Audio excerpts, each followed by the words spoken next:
রাসূলুল্লাহ সাল্লাল্লাহু আলাইহি সাল্লাম বলেছেন, জমজমের পানি যে উদ্দেশ্য নিয়ে পান করবে তা পূরণ হবে। মুসনাদে আহমদ হাদিস নম্বর 14849, সিলসিলাতুস সহিহা হাদিস নম্বর 883। আর এক হাদিসে বলছে, জমজমের পানি বরকতময়, স্বাদ অন্বেষণকারীর খাদ্য এবং রোগীর ঔষধ। আল্লামা নাসিরউদ্দিন আলবানী হাদিসটাকে সহিহ বলেছেন 1056 নম্বর হাদিস। অন্য হাদিসের মধ্যে বলছে, জমিনের উপর সর্বোত্তম পানি হলো জমজমের পানি।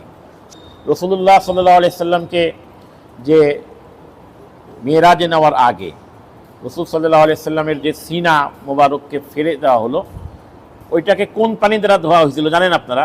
জমজমের পানি দ্বারা ধোয়া হয়েছিল। আল্লাহ পাক তো নিয়ে যাচ্ছেন জান্নাতের ওদিকে ভ্রমণ করানোর জন্য, জান্নাতি পানি দ্বারাও তো ধোয়াইতে পারতেন, কিন্তু না, জমজমের পানি দ্বারা আল্লাহ রাব্বুল আলামিন রাসূল সাল্লাল্লাহু আলাইহি ওয়াসাল্লামের কল মোবারককে ধুয়ে দিয়েছেন। এজন্য